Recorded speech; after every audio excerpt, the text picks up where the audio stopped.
Hello guys, so welcome or welcome back to my YouTube channel. So this is Study with Christy and this is going to be the second time जब मैं आपसे face to face interact करने जा रही हूँ. तो आज की वीडियो बहुत ही इंपॉर्टेंट होने वाली है, स्पेशली उन स्टूडेंट्स के लिए जिनको लर्निंग और थोड़ी सी दिक्कत आती है. स्टार्टिंग में जब मैंने भी प्रिपरेशन स्टार्ट किया था तो मुझे सबसे ज़्यादा प्रॉब्लम होता था कि ये जो डेज़ होते हैं और जो भी चीज़ें इंपॉर्टेंट होती हैं उसको लर्न करने में, क्योंकि वो बहुत ही ज़्यादा टिपिकल होते हैं जिनको हम एक बार में तो लर्न नहीं कर पाते हैं. तो आज मैं आपके सामने 5 ऐसी ट्रिक्स बताऊंगी जिसकी हेल्प से आप ना कि उसको लर्न कर पाओगे बल्कि लाइफ टाइम तक आप उसको माइंड में स्टोर कर सकते हो. ये काफ़ी इंटरेस्टिंग टिप्स और ट्रिक्स होने वाली है, तो इस टिप्स और ट्रिक्स को जानने के लिए पूरी वीडियो को ज़रूर देखें. सो चलिए स्टार्ट करते हैं. Tip number 1. सबसे पहले जो है मैं बात करूँगी वॉइस रिकॉर्डर के बारे में. देखिए, जब मैंने अपनी जर्नी को स्टार्ट किया था तो लर्न करने में बहुत ही ज़्यादा डिफ़िकल्टी होती थी, लेकिन इस टिप्स को अपना के मैंने अपनी पूरे जितने भी नोट्स होते थे उसको मैं बहुत ही ईजिली लर्न कर लेती थी. इसमें आपको करना क्या है कि आप जो भी टॉपिक पढ़ रहे हो उस टॉपिक को जस्ट आप बोल के अपने फ़ोन में रिकॉर्ड कर लो. सबके फ़ोन में वॉइस रिकॉर्डर होता है, आप जस्ट उसको रिकॉर्ड कर लो और उसके बाद उस टॉपिक को रिकॉर्ड करने के बाद आप चाहे जो भी कर रहे हो, चाहे आप कहीं भी हो, कुछ भी कर रहे हो, just put your earphone and start listening your own voice. I know starting में you will feel a little bit awkward because खुद की वॉइस सुनने में थोड़ी सी ऑकवर्ड लगती है, but Evans you will get addicted of it. Believe me, ये आपको बहुत ही ज़्यादा हेल्प करेगा. ये आपकी लर्निंग प्रोसेस के साथ साथ ना आपकी जो कॉग्निटिव पॉइंट है उसको भी काफ़ी ज़्यादा बिल्डअप करता है, क्योंकि जैसे जब आप उस चीज़ को लर्न कर लेते हो, हम कैसे सॉन्ग सुनते हैं, सॉन्ग सुनते सुनते वो लर्न हो जाता है, हमें उसको लर्न करने की ज़रूरत नहीं होता है, जस्ट बिकॉज हमारा माइंड जो होता है वो सुनता और उसको काफ़ी अच्छे से कैच करता है. तो आप उसको कुछ भी करते time, whether you are making you food, you are doing anything else, you can just listen to this and that's it. आप अपना नोट्स अपने माइंड में तुरंत बना सकते हो. अब बारी है सेकेंड ट्रिक के बारे में. तो सेकेंड ट्रिक है मिरर प्रैक्टिसिंग. मिरर प्रैक्टिसिंग में आपको क्या करना है कि आप सबके रूम में मिरर्स तो ज़रूरी होंगे, चाहे वो बाथरूम में हो या फिर वॉश बेसिन के पास. आपको जस्ट क्या करना है कि जो भी टॉपिक आप रीड कर रहे हो एक बार आप उसको रीड करो, रीड करके उसको माइंड में थोड़ा सा स्टोर करके और आप अपने मिरर के पास पहुंच जाओ. मिरर के पास जाने के बाद आपको करना बस इतना ही है कि जो भी टॉपिक आपने तुरंत पढ़ा था जस्ट उसको रीस्टार्ट कर दो, उसको दोबारा से ऐसे एक्सप्लेन करो जैसे कि मिरर के उस पार कोई दूसरा बंदा है जो कि आपकी बातों को सुन रहा है. तो इससे क्या होगा कि आपका कॉन्फिडेंस ना ही सिर्फ लर्निंग का बढ़ेगा जबकि आपकी स्पीकिंग एबिलिटी भी काफ़ी ज़्यादा बिल्डअप हो जाएगी. तो आपको करना बस इतना ही है, मिरर के सामने खड़े हो जाओ और अपने आप से ही बातें करो. एक्चुअली किसी और से अच्छा है कि आप खुद से जब प्रैक्टिस करते हो तो ये यहाँ पे आपको कोई जज करने वाला नहीं होता है, कोई रोकने टोकने वाला नहीं होता, कोई डिस्टर्बेंस नहीं होता है. तो यहाँ पे आप क्या करते हो कि किसी भी चीज़ को काफ़ी फ्रीक्वेंटली और काफ़ी कंटिन्यूसली उस चीज़ को जब आप बोल रहे हो तो बोलते बोलते वो चीज़ आपके माइंड में बहुत ही बैठ जाती है.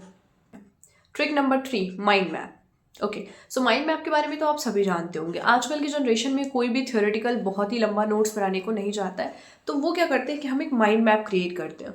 तो स्पेशली लिटरेचर के केस में आप ये चीज़ देखोगे कि हमें क्या होता है कि हमें नॉवेल्स, पोइट्रीज और जितने भी ये प्रोज वगैरह होते हैं उन सब की स्टोरीज वगैरह को लर्न करना होता है, क्योंकि हमारे एग्जाम्स में उसके कैरेक्टर्स के बारे में और सीन्स के बारे में बहुत ईजिली पूछ लेते हैं. तो ये सारी चीज़ें लर्न करना बहुत ही डिफिकल्ट होता है. आप इसको अगर थ्योरेटिकली लिख के नोट्स में लर्न करोगे so it is not gonna help you. तो आप क्या करो कि आप किसी भी चीज़ का एक माइंड मैप क्रिएट करो, कि जैसे कोई भी चीज़ आप कैरेक्टर लर्न कर रहे हो तो उसको माइंड मैप के थ्रू क्रिएट करोगे तो वो काफ़ी क्रिएटिव भी लगेगा और लर्न करने में भी आपको काफ़ी हेल्पफुल होगा. So this is the third trick, and the fourth trick which is very important is to write your notes just after learning it. Learning means कि आप लर्न तो तुरंत कर नहीं पाओगे, तो आपको क्या करना है कि उस टॉपिक को रीड करना है. जैसे कि मान लीजिए आपने क्रोनोलॉजी को रीड किया, क्रोनोलॉजी को रीड करने के बाद आप उसको बार बार माइंड में रिपीट करते हो. So instead of repeating that in your mind again and again you can write down anywhere. Actually I use to write on a pad, जो एक बच्चों वाला पैड नहीं आता है जो आप कभी मेल वगैरह में जाओ तो मिलता है कि आप उस पर लिख के और फिर एक बटन होती है डिलीट की, क्लिक कर दो तो वो हट जाता है. तो मैं तो वो यूज़ करती हूँ. अदरवाइज आप चाहो तो वो यूज़ कर सकते हो या फिर आप कोई भी रफ कॉपी ले सकते हो और आप जो भी चीज़ें लर्न कर रहे हो just right it down after reading the topic. जैसे ही आप रीड करने के बाद राइट करते हो ना तो वो जो माइंड होता है वो उस चीज़ को कैच करता है. फिर जब आप आइज़ क्लोज करके उस चीज़ को एक बार के लिए सोचते हो तो वो बहुत जल्दी आपको कैच करता है. तो ये थी ट्रिक नंबर 4. और 5th है जो कि discussion. Discussion is also has proven that ये आपको लर्निंग में बहुत हेल्प करता है. सी आपको अगर कोई मिल रहा है इसे ऑफलाइन मिल रहा है, कोई फ्रेंड्स आपके घर के आसपास रहते हैं तो आप डिस्कशन करोगे, बहुत अच्छा है। अदरवाइज आप ऑनलाइन का टाइम है, आप किसी से भी वीडियो चैट कर सकते हो, उसको आप एक्सप्लेन कर सकते हो। तो जब क्या होता है ना कि हमको कोई टॉपिक नहीं आ रहा है और हम उस टॉपिक को किसी को एक्सप्लेन कर रहे हैं, so when you are explaining something to the another person, you feels like आपको वो टॉपिक ग्रेजुअली अपने आप ही बहुत ही सही तरीके से आपके दिमाग में वो बैठ जाता है। आप कभी इसको करके देखिएगा। एक्चुअली मैंने ये चीज़ देखा है कि जब भी मैं पढ़ के जाती थी ना, तो मेरी क्लास के टाइम में ऐसा था कि बच्चे इतने इंटरेस्टेड नहीं होते थे। So what I used to do, I used to learn all the things at home, and after going to the college I used to make them understand कि okay this is the topic is all about. तो इससे क्या होता था कि वो बहुत ध्यान से सुन भी लेते थे, मैं एक लीडर भी बन जाती थी उस टीम की, और उसी के साथ साथ उनको एक्सप्लेन करने के बाद ना आई रियलाइज कि हाँ ये चीज़ मुझे बहुत ही अच्छे से आ गई। सो इन द एग्जाम हॉल जब भी मैं आइज क्लोज करके सोचती थी कि what I had discussed on that day, वो तुरंत मेरे माइंड में वो सीन आ जाता था। तो ये है 5 मोस्ट एंड बहुत ही वैसे तो मज़ेदार ट्रिक्स। सो इसमें से कोई भी 2 ट्रिक्स आप आजमा लो और आपकी लर्निंग बहुत ही अच्छी हो जाएगी। So thanks for watching this video. Do like this video if you find this very helpful, and comment your suggestions in the comments, and please subscribe my channel for more videos. See you in the next video.